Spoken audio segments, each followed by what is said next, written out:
Alright, fifth graders, so we're going to be drawing four-leaf clovers today. So I want a square piece of paper. Having a square piece of paper will make your picture look more dynamic and have a better composition. So, and composition is one of our vocab words. So if you are in the classroom, Ms. Keefe probably will cut this for you. But if you're at home and you need a square piece of paper, what you do is you take the one corner and pull it down to the other edge, just like so, and you fold it. And then you'll have to cut off the extra. So I don't have scissors on hand because not everybody has scissors lying around. I do have scissors somewhere, but I'm not gonna get them out for this because not everyone has them at home. So there, I folded it and I'm gonna fold it back and I'm gonna try to use my thumb to crease it really good because when I rip it, I wanna have a good crease. So take your time ripping.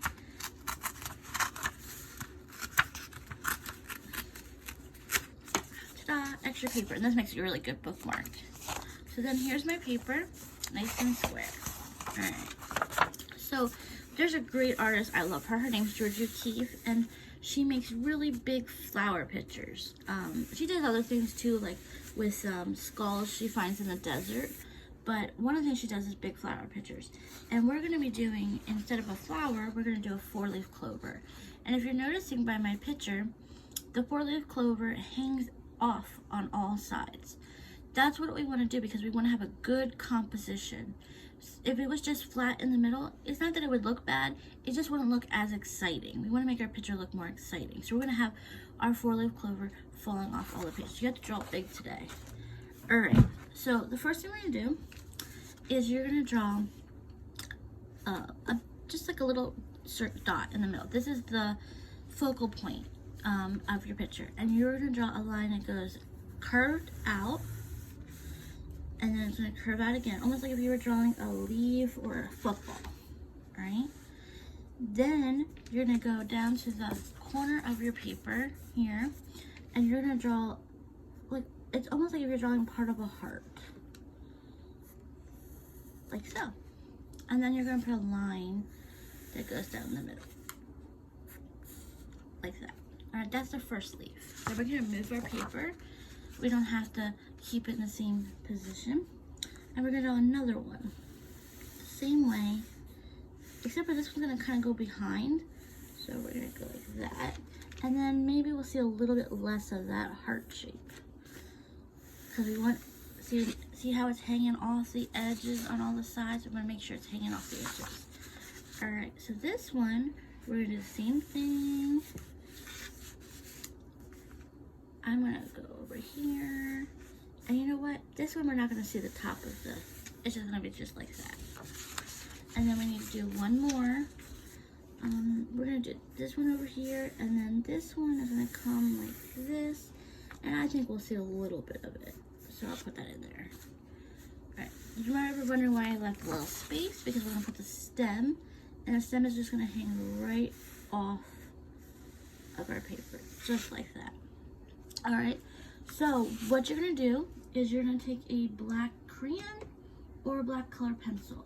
I did this one in colored pencil, so I'm going to show you this, some of this in crayon. So, oops, let me find a black crayon for a second. Aha. So I'm going to outline my whole picture in crayon.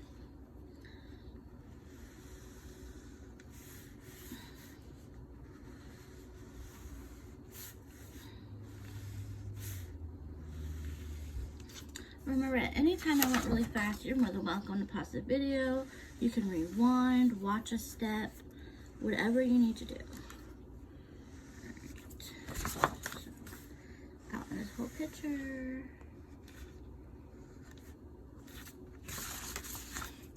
So part of having a good composition is thinking about what you have to see in the picture.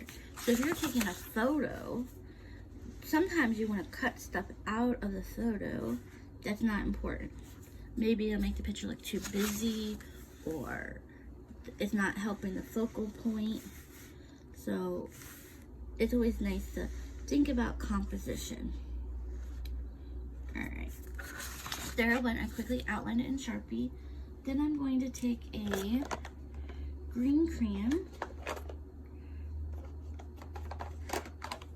And I'm going to color my picture.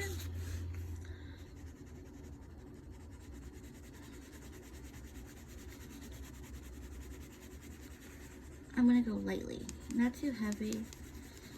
So one thing is where an object meets, it's gonna be darker. So I might press a little harder with my green crayon at the bottom, and then when it goes out, it's gonna be lighter.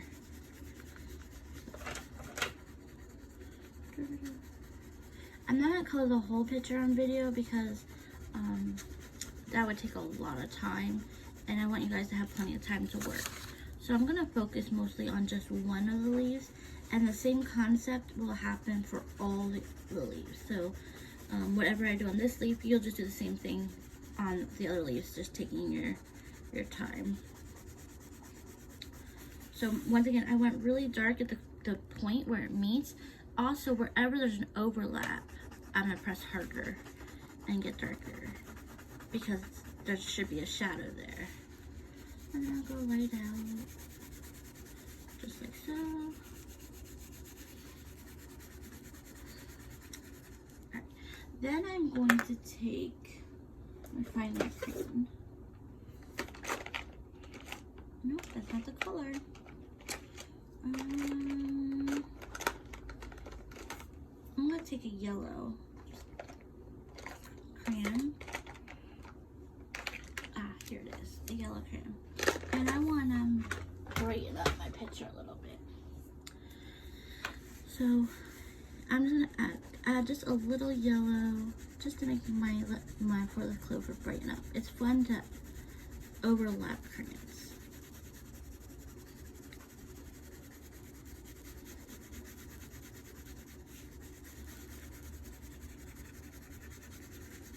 Just like that. All right. Then I'm going to take my black crayon, wherever I put it. Where did I put it? Here it is. Alright, so remember I said wherever an object is close to the middle, it'll get darker, the leaf. So I'm going to take this black crayon, I'm not going to press really hard, just press enough for it to start picking up some of that crayon. And I'm just going to get a little dark there, and I'm also going to get a little bit dark where it overlapped a little, just a little bit like that. So it just makes it more darker. Now I'm gonna take my white crayon.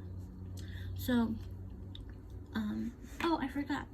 So our leaves bend in, so you can also get a little darker down the middle. I forgot about that. Good thing I remembered now. All right, so I'm just gonna get a little darker down the middle, like so. Okay. So now I'm gonna take a white crayon. It is light where this would bend, okay? So in the middle here and here, it's gonna be a little bit lighter. So I'm gonna take my white crayon and just go over it a little bit so it lightens up a little. Not too much. If you don't have a white crayon, don't worry about it. You don't have to do that part, all right? So that is our leaf. It's finished. If you want to, you can add little details too. So if you take a crayon and you can add some of these little details that are in leaves, you can do that too. Or petals. I don't know if it's a leaf or a petal of a four-leaf clover.